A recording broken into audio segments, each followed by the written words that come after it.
오늘 내용은 우리가 잘 아는 내용입니다. 아마 그 교회를 어렸을 때부터 다녔으면 교회 학교에서도 많이 들었을 내용들입니다. 그 나병 환자 나만을 치유하는 이야기로 되어 있고, 이 내용에는 세 명의 중요한 사람이 등장을 합니다. 우리가 잘 아는 나만, 그리고 나만이 병 고침을 받을 수 있도록 길을 안내한 그 여종, 여자 어린아이가 있고, 그 다음에 또 한 사람은 엘리사입니다. 그래서 먼저 오늘 교훈을 말씀드리기 전에 이 세 사람의 인물됨을 중심으로 해서 한번 내용을 먼저 한번 살펴보도록 하겠습니다. 자, 먼저는 어린 여종입니다. 이 어린 여종, 어린 아이였지만 그는 사람을 차별 없이 사랑할 줄 알았던 정말 마음이 넓은, 사랑이 넓은 아이였습니다. 여러분들 2절 3절을 보시면 나만 가정의 여종이 나만의 불행을 측은하게 여겨서 고칠 수 있는 길을 그 아내에게 이렇게 말을 해주는 장면입니다. 우리 3절을 같이 한번 읽어볼까요? 3절 시작. 그의 여주인에게 이르되 우리 주인이 사마리아에 계신 선지자 앞에 계셨으면 좋겠나이다. 그가 그 나병을 고치리다 하는지라. 그러니까 사마리아에 있는 한 예언자를 만나보면 좋겠습니다. 그 예언자는 주인의 나병을 고칠 수가 있습니다. 이렇게 이제 이야기를 했습니다. 근데 여러분, 여기 나오는 어린 여종이 누굽니까? 2절에 보면 잘 나오죠. 2절 우리 같이 한번 읽어볼까요? 2절 시작. 전에 아람 사람이 떼를 지어 나가서 이스라엘 땅에서 어린 소녀 하나를 사로잡음에 그가 나만의 아내에게 수종 들더니, 꼭 뭐 동네 싸움하는 것 같은데 그게 아니고 번역이 좀 그런데 이제 표준세 번역으로 읽으면 이래요. 시리아가 군대를 일으켜서 이스라엘 땅에 쳐들어갔을 때 어린 소녀 하나를 잡아온 적이 있었다. 그 어린 소녀가 나아만의 집에서 나아만 부인의 몸종이 되었다. 이제 이런 이야기입니다. 그러니까 이 어린 여종은 어떤 아이냐면 이스라엘 출신으로서 졸지의 전쟁 포로로 끌려온 포로였습니다. 그런데도 이 소녀를 이렇게 보면 자기 주인이, 사실 그 주인이 자기를 포로로 끌고 왔잖아요. 근데 그 주인이 나병을 앓고 있는 것을 굉장히 측은하게 여겼습니다. 그래서 그 병을 치유할 수 있는 길을 알려줬어요. 참 대견한 아이 같습니다. 자, 그러면 이 소녀에게 그럼 나만은 어떤 사람인가? 나만은 국가적으로, 그 다음 이 소녀 개인적으로 원수죠. 특별히 나만은 자기의 조국 북이스라엘을 굉장히 위협하는 나라였어요. 이때 당시 시리아는 강대국이었습니다. 그래서 자기 조국을 늘 위태롭게 만들었고, 그리고 어린 나이에 자신을 가족들과 생이별시켜서 여기 끌고 와서 지금 집에서 종으로 부리는 그런 나만이에요. 그러니까 사실 철천지 원수가 바로 그의 주인인 나만입니다. 그럼에도 불구하고 이 소녀는 그 원수 집안에서 부인을 위해서, 그 아내를 위해서 충성을 다했어요. 그러면서도 또 이 남편을 위해서, 나만을 위해서 살 길까지도 알려준 사람입니다.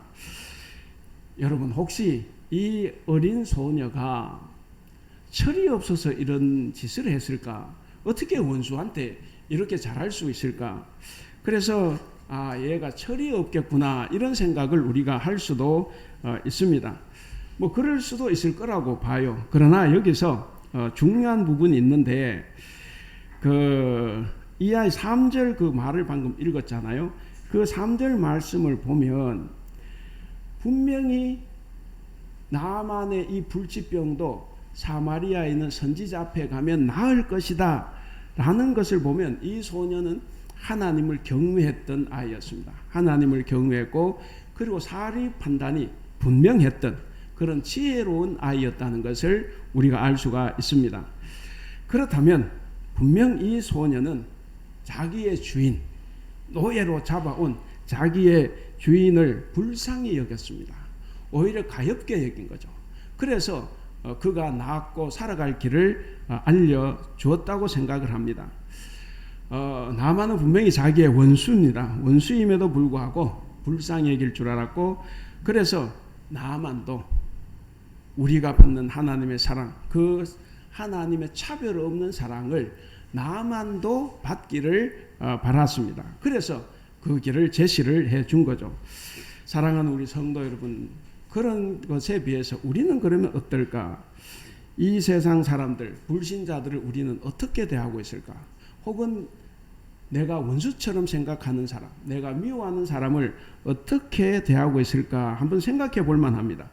간혹 우리는 정말 저놈이 싫어, 그리고 혐오해, 원수보다도 못한 놈이라고 생각할 때 우리는 차별하고 미워할 때가 참 많이 있습니다.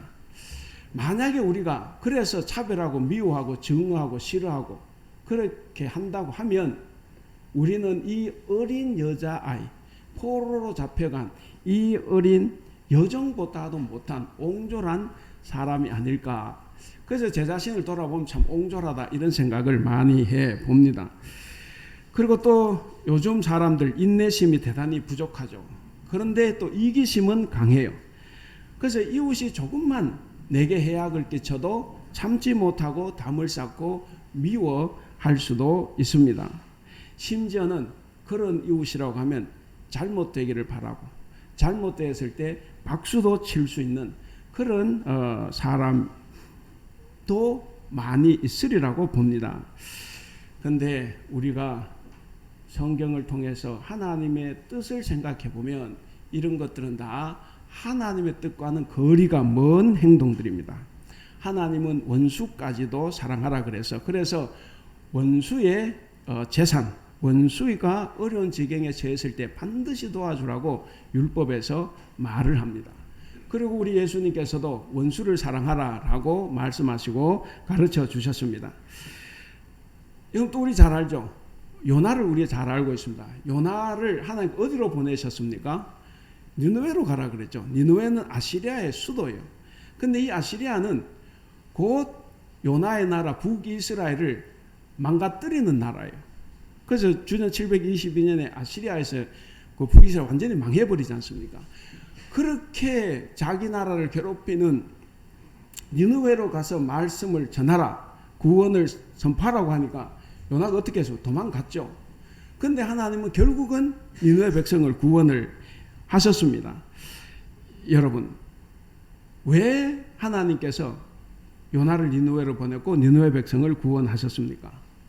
하나님께서는 그들도 사랑하시기 때문에. 여러분, 이렇게 가만히 생각해 보면 니느웨는 이스라엘의 원수입니까? 하나님의 원수입니까? 여러분들이 생각한 혹시 원수가 있으면 그 원수는 여러분의 원수입니까? 하나님의 원수입니까? 가장 좋은 거는 내 원수를 하나님도 원수처럼 생각해 주면 제일 좋죠. 근데 불행하게도 우리 하나님 그러지는 않아요. 그건 이스라엘의 원수지 하나님의 원수는 아니라는 겁니다. 하나님은 차별 없이 만민에게 사랑이 동시에 흘러 들어갑니다.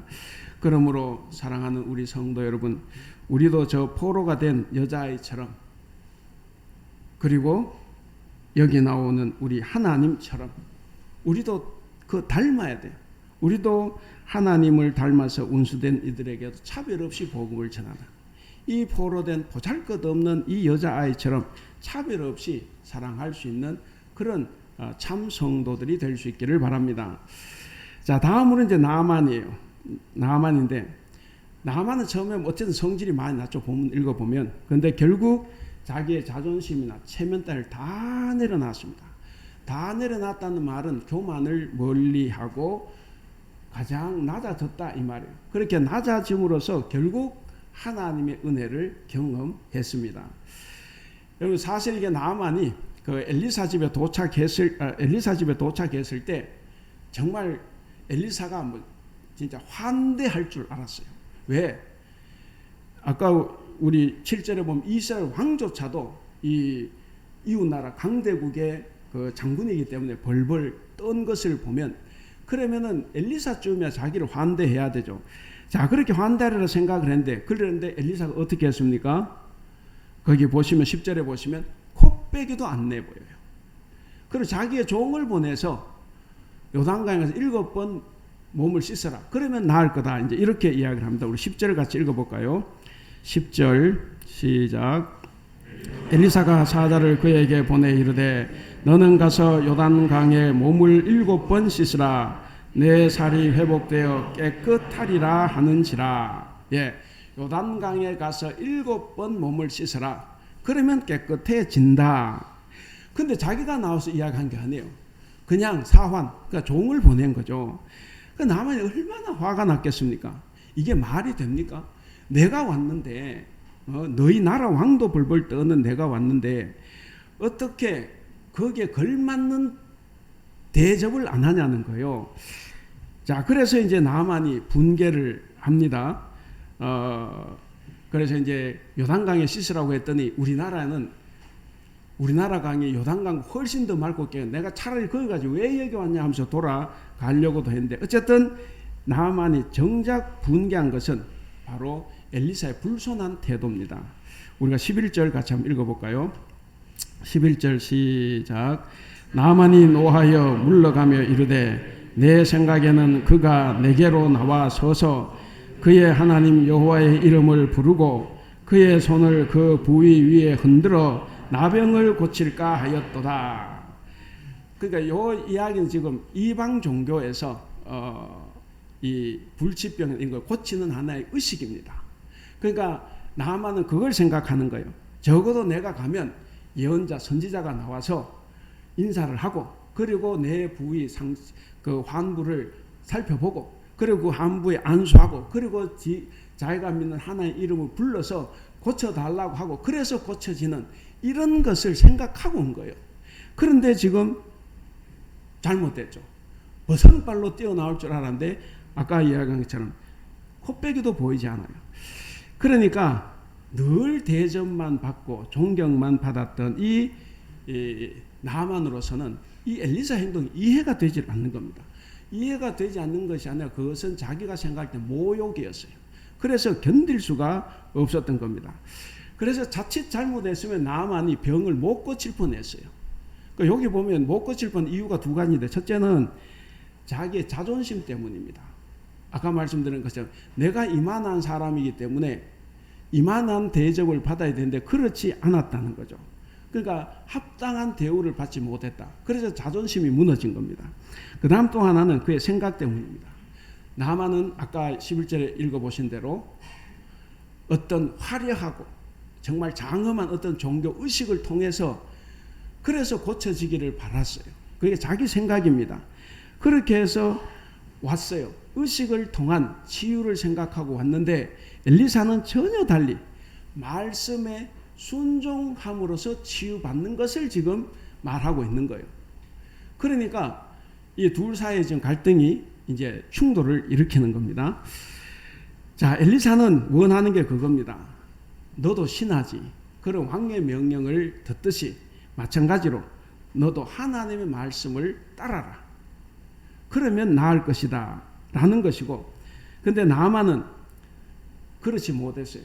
나아만은 그렇지 못하다가 결국 자기의 모습, 자기가 왜 왔어요? 대접받으러 왔습니까? 아니면 병 고치러 왔습니까? 결국 자기는 자기 병 고치러 온 거예요. 그래서 결국에는 자기 모습을 본 거죠. 자기 모습, 옷 속에 감춰진 자기 모습은 썩어 문드러져 가는 거예요. 그래서 나병 환자인 자기의 본 모습을 인정하고 요단강에서 겸손하게 7번 들어간 겁니다. 그래서 우리들도 마찬가지입니다. 하나님 앞에 나올 때는 우리의 자존심, 지위, 체면 이런 것들 다 내려놔야만 합니다. 그걸 내려놓지 못하면 우리는 절대로 하나님을 잘 섬길 수가 없어요. 그리고 마찬가지로 우리도 교회 안에 누가 높은 양반이 온다고 해서 호들갑을 떨어서는 안 됩니다. 그것도 역시 우리는 하나님을 잘못 섬기는 거예요. 물이 낮은 곳으로 흐르는 것처럼 하나님의 은혜는 겸손하게 자신을 낮추는 사람에게 임합니다. 자, 마지막으로 이제 엘리사입니다. 엘리사가 훌륭하다는 것은 우리가 당연히 잘 알고 있죠.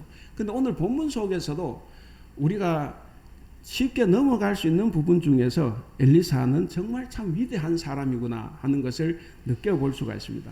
엘리사는 자기의 삶으로 하나님의 영광을 온전히 다 드러낸 사람입니다. 여러분 사실 이게 엘리사가 나만을 대하는 태도는 우리 여기 권사님들이 생각해보면 사실 무례하잖아요. 대단히 불손하죠. 뭐 높은 양반은 뭐 낮은 양반 관계없이 자기가 오라고 했지 않습니까? 이스라엘 왕보고 나한테로 보내라.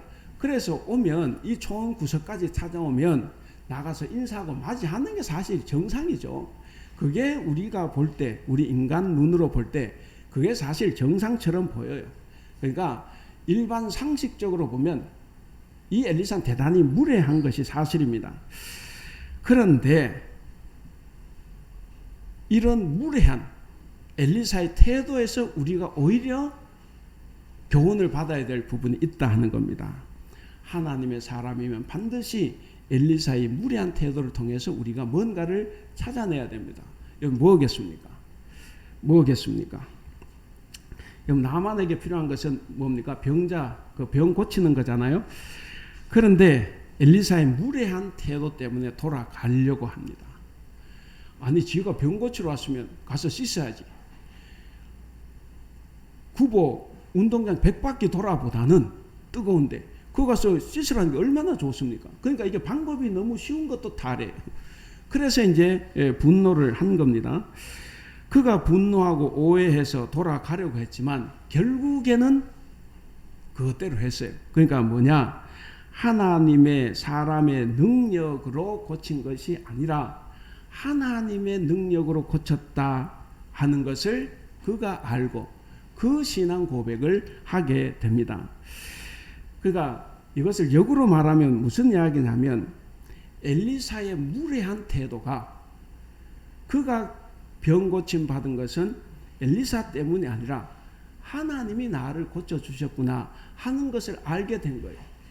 만약에 엘리사가 나와서 한부에 손 얹고 기도하고 이래서 고쳐지면 누가 고쳤다 그럽니까? 당연히 엘리사가 고쳤다 그렇게 이야기를 할 겁니다. 그리고 자기 고향 고국으로 돌아가면 엘리사를 위한 신전을 만들 수도 있어요. 고대인들 충분히 그럴 수 있죠. 그리고 그를 위해서 예배 제사를 지낼 수도 있습니다. 그러니까 그런 것을 방지하기 위해서 이 무례한 행동을 엘리사는 했던 겁니다. 인간의 힘으로 도저히 할 수 없는 일이 우리에게 생길 때가 있습니다. 그게 가정이든 개인이든 교회든 사회든 도저히 해결할 수 없는 문제들이 닥쳐와서 사태가 더 어렵고 심각할수록 하나님의 사람들은 오해받을 정도로 소극적으로 나가라 하는 겁니다. 무슨 말씀이냐면 지금 엘리사가 오해를 받았지 않습니까? 적극적으로 나서지 않았기 때문에. 그래서 우리도 마찬가지예요. 오해받을 정도로 나서지 않고 그래서 일이 끝난 다음에는 하나님이 하셨구나 하는 것을 느끼고 고백할 수 있도록 하라 하는 겁니다. 그래서 어려운 일을 당할수록 마치 내가 하는 것처럼 우리의 지혜, 우리의 능력 어떤 것 그런 것을 앞세우지 말고 오직 하나님의 능력과 하나님의 말씀을 순종함으로써 오직 하나님이 하셨다는 것을 고백할 수 있도록 해주라 하는 이야기입니다. 그럴 때 사람들은 치유가 일어나고 기적이 일어났을 때 어느 목사가 고친 게 아니라 하나님이 고쳐주셨구나. 그렇게 해서 그 신앙이 바르게 성장할 수 있다 하는 겁니다. 그런데 우리 한국 교회는 그렇지 않아요. 어느 목사가 병을 잘 고쳐. 그래서 막 몰려다니죠. 그래서 인기는 올라가고 돈도 많이 벌어요. 그런데 신앙은 다 바닥을 치고 있다는 것이 우리의 현실입니다. 자, 여기서 어쨌든 우리가 알아야 할 점이 두 가지가 있는데 첫 번째는 여기 보시면 하나님은 이 나만의 나병을 고치시는 과정에서 의견을 들어요. 뭐 말을 듣는데 높은 사람이나 전문가들이나 유명한 사람들의 이야기보다는 오히려 노예 소녀와 같은 이런 보잘것없고 천대받는 이런 낮은 사람, 부하, 종 이런 사람들을 사용하셨다고 하는 점입니다. 우리나라 뭐 이렇게 정치 이렇게 우리 뭐 교육도 보면 옛날에 뭐 1년에 한 번씩 이렇게 그게 바뀌죠. 뭐죠? 학력고사 제도가 뭐 바뀌어요. 왜 매년 바뀌어요? 그걸 하는 사람이 죄송합니다. 서울대 나온 분 계시면 서울대학 나온 똑똑한 사람들이 맨날 그걸 고치고 있으니까 계속 반복이 되는 거예요. 그러니까 항상 공부 1등 하는 사람들의 이야기만 들어서 바꾸니까 그게 현장에 바뀌어지지 않는다는 겁니다. 그럼 오늘 여기 말씀은 뭡니까? 낮은 사람의 소리에 귀를 기울여라 하는 거예요. 그래야 바뀔 수 있고, 그래야 사회가 온전해질 수 있다 하는 거죠. 그래서 우리의 귀는 늘 주위에 낮은 사람들의 그 말에 항상 열려 있어야 합니다. 그 다음 두 번째, 나만에게 말을 전하는 엘리사는 아까 말씀드렸어요. 결코 적극적으로 나서지 않았습니다. 그러니까 상대방이 분노하고 오해할 정도로 나서지 않았어요. 다시 말씀드리면 상대방이 분노하고 오해할 정도로 하나님의 말씀과 하나님의 방식만 앞세웠다 하는 겁니다. 그래서 자기는 소극적인 태도로 일관을 했습니다. 만약에 엘리사가 나만이 생각하는 그 방식대로 적극적으로 나섰다고 하면 어떻게 되냐? 아까 말씀드렸어요. 내 병은 엘리사가 고쳤구나. 그래서 엘리사를 아마 신격화할지도 모릅니다. 그래서 오늘 우리가 바라는 어떤 개혁, 우리가 바라는 새로움이 있다고 하면 그것은 나만의 나병과 같은 우리 사회와 우리 교회의 부패로부터 하나님의 능력이 그것을 치유할 수 있기를 바라야 되고, 그리고 하나님의 치유 역사가 일어나기를 바라야 합니다. 그럴 때는 오늘 말씀처럼 전문가나 권위 있는 사람들의 말이 아니라 최소한 우리가 하나님을 믿는 이 공동체 안에서는 때로는 낮은 자, 작은 자들의 말에 귀를 기울이고 그들의 충고에 귀를 연다고 하면 분명히 우리는 새로움에 도달할 수 있다 하는 것을 오늘 말씀을 통해서 느껴볼 수가 있습니다. 그래서 우리도 오늘 말씀처럼 높은 사람이 온다고 하면 그냥 버선발로 뛰어나가지 말라는 거예요. 보통 저부터도 그런 게 있어요. 훌륭한 사람, 큰 사람이 오면 나가서 인사하고 명함 돌리고 그렇게 하면 마치 내가 큰 것처럼 착각이 들기도 해요. 그래서 그런 사람들 알면 나도 좋으니까. 그래서 우리가 문 밖으로 바로 직진하죠. 맞이하기 위해서. 근데 엘리사는 어떻게 했습니까? 방 안에 가만히 앉아서 종을 보냈어요. 종을 보내서 말씀을 듣게 하고, 그래서 하나님의 능력만 온전히 드러나게 했다. 그래서 우리도 그런 의연한 자세가 필요하다고 여겨집니다. 자, 그래서 여기까지가 이제 오늘 본문의 내용입니다. 이제 오늘 이제 성령 강림절로 18번째 주일인데, 오늘 본문이 전해주는 교훈 하나를 찾으면 순종입니다. 이 순종인데, 이 교훈을 통해서 우리가 한번 순종을 배워서 우리의 삶에서도 뭔가 생동감 있고 또 하나님의 놀라운 은혜와 기적을 경험할 수 있는 기회가 될 수 있기를 바랍니다. 자, 첫 번째는 포로된 자가 무엇을 할 수 있을까 하는 거예요. 포로된 자가 무엇을 할 수 있을까? 자, 나만이 하나님께로부터 병고침을 받아서 전혀 새로운 인생을 살게 된 출발점은 누구로부터 시작이 됐습니까? 보잘것없는 여자아이 종이었어요. 그 포로된 여자아이의 말에서부터 출발이 됐습니다. 그래서 이 작은 자가 하나님을 믿는 믿음에서 큰 자를 변화시킨 거예요. 이 작은 자가 큰 일을 한 사건입니다. 객관적으로 볼 때 이 포로된 여자아이는 아무것도 안 해요. 그냥 차별받고 그냥 억울함을 당하고 희생당하고 그렇게 살아가면 그만인 아이입니다. 희망도 없고 어떤 것도 없어요. 그저 천대받는 처지였습니다. 그래서 불만과 증오 속에서 살아갈 수도 있습니다. 이런 가련한 아이가 놀라운 일을 한 거죠. 이런 가련한 아이가 오히려 권세와 부를 지닌 주인을 측은하게 여겼어요. 자기를 노예로 만든 그 주인을 측은하게 여겨서 주인을 위해서 엘리사를 소개해 줬습니다. 그러니까 사도 바울이 말한 것처럼 육신은 포로가 돼서 꼼짝달싹 못하지만 그러나 그의 마음, 그의 신앙은 자유로워져 있었습니다. 육신과는 전혀 달랐어요. 자기를 포로로 끌고 종으로 부이는 그 주인에게도 순종할 줄 알았고, 그리고 마음이 넉넉하여서 사람도 형편도 살필 줄 아는 그 눈을 가지고 있었습니다. 여러분, 누가 자유인이고 누가 종이겠습니까? 누가 큰 자고 누가 작은 자이겠습니까? 이 보로된 작은 자가 하나님의 큰 일을 출발시켰다라는 것을 보면서 오늘날 여기 앉아 계신 여러분들 중에서도 여러 가지 압박에 시달리면서 어려움을 겪는 오늘날의 작은 자들로 살아갈 수 있다고 봅니다. 그런 오늘날의 작은 자들도 각자의 삶의 터전에서 하나님 말씀에 순종하고 겸손히 행할 때 하나님의 큰 일을 출발시킬 수 있다는 희망을 가질 수 있기를 바랍니다. 이제 두 번째입니다. 자, 하나님은 그럼 병자에게 무엇을 기대하시는가 하는 거요. 병자에게 무엇을 기대하실까? 자, 나만이 엘리사를 찾아간 이유는 딱 한 가지죠. 병 고침을 받는 거예요. 뭐 존귀를 받고 뭐 대접을 받으려고 한 것은 아니죠. 근데 찾아갔지만 고치는데 자기 생각 속에는 이방의 어떤 그 제사 의식을 통해서 이제 치료받을까 생각했습니다. 근데 엘리사는 전혀 달랐어요. 그 기도와는 달리 종교 의식을 전혀 행하지 않았어요. 그 얼굴도 보여주지 않았어요. 그저 가서 요단강에 7번 씻으라. 그거 뭡니까? 너는 아무것도 생각하지 말고 하나님만 신뢰하고 하나님만 의지하고 너 혼자 가서 그것을 결행하라 하는 겁니다. 그렇게 할 때 그 하나님의 말씀을 신뢰하고 그 하나님의 말씀에 순종함으로써 너는 병 고침을 받을 수 있다. 그것을 지금 명령하는 거예요. 그래서 듣고 안 듣고는 이제 그 사람 책임입니다.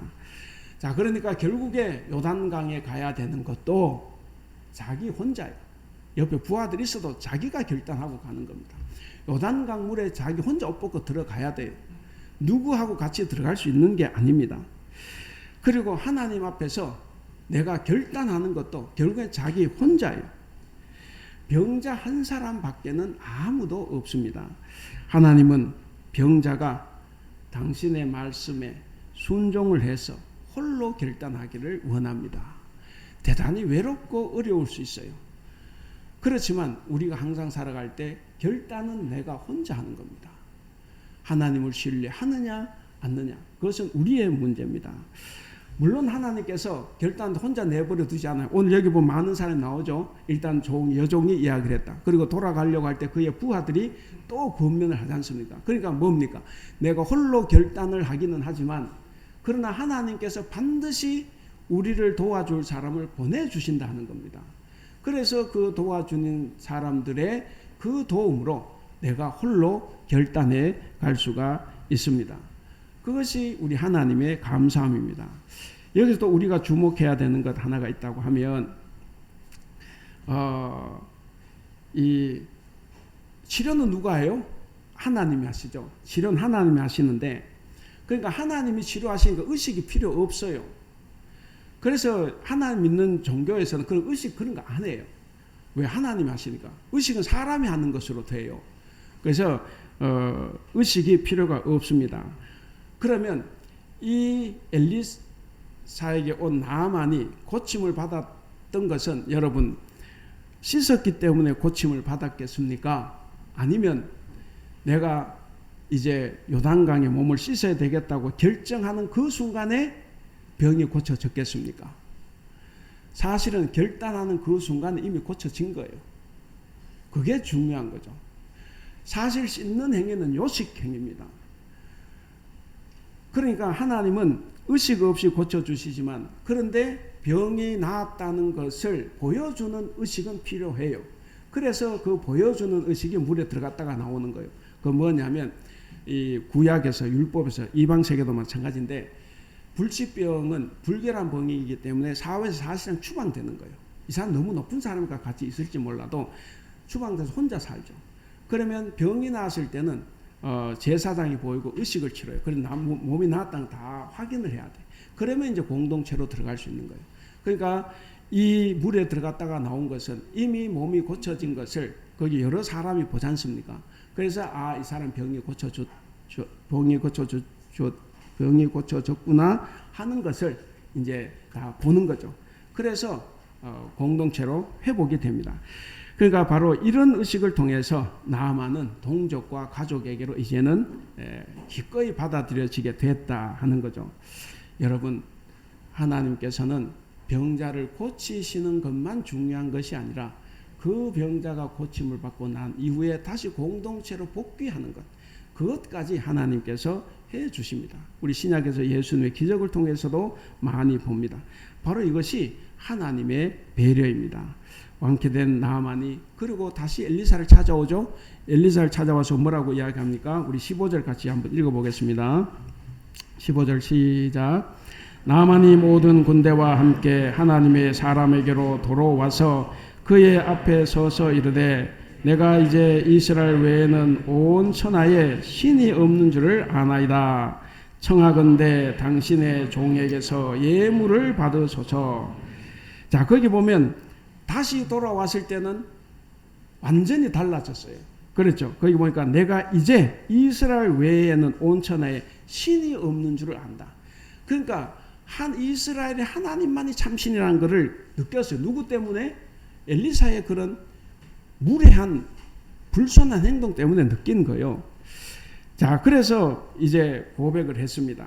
근데 나아만의 관심은 아직은 이 병에서 병을 고치신 이스라엘 하나님께 옮겨지긴 했지만 아직 그 하나님이 나의 하나님이다라고까지는 아직 발전이 안 됐어요. 그 부분은 이제 오늘 본문 이후에 나옵니다.